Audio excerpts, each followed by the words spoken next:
Yaqindan buyon Xitoy Sharq Turkistondagi bostirish harakatida Uyg'ur ziyolilari va boylarning asosli zarba berish obyekti qilmoqda.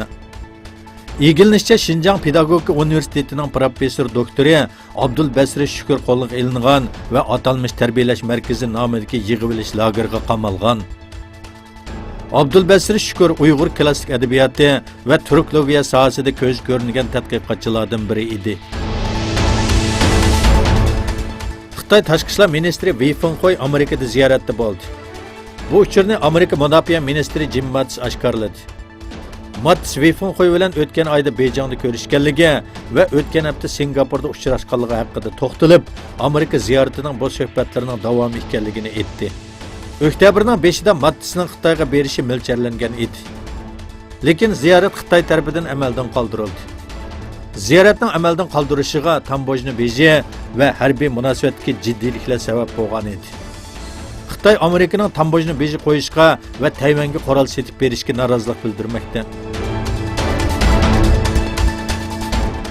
Indoneziyaning bir yo'lovchi aeroplani aerodromdan uchib 13 minut o'tgandan keyin aloqasi uzilib qoldi va dengizga tushib ketdi.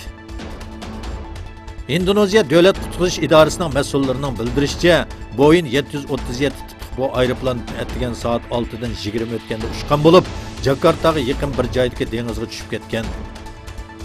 Aeroplanda 189 yo'lovchi bor bo'lib, qutqarish xodimlari aeroplan parchalarini topgan, lekin hozirgacha yo'lovchilardan hayot qolganlar yo'q.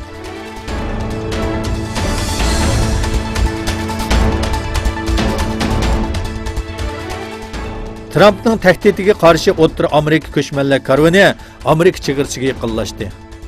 Ular Meksikaning panohlik berish va ishga o'rnalashtirish taklifini rad qildi. Meksika hukumati ko'chmanlar karvonidagi 1700 kishining panohlik tilash iltimosi sunganligi bildirildi. Honduras doiralarining aytishicha, ko'chmanlar karvonida hozir 3500 kishi bor bo'lib, 4500 kishi allburun davlatlarga qaytib ketgan.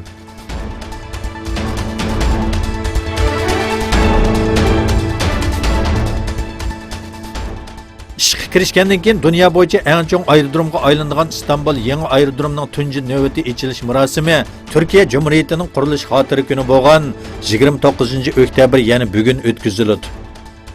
Turkiya raisi Recep Tayyip Erdo'g'an va davlat arboblari shundaqla chet eldan taklif bilan qatnashgan aziz mehmonlarni o'z ichiga olgan minglagan kishi ochilish marosimiga qatnashadi.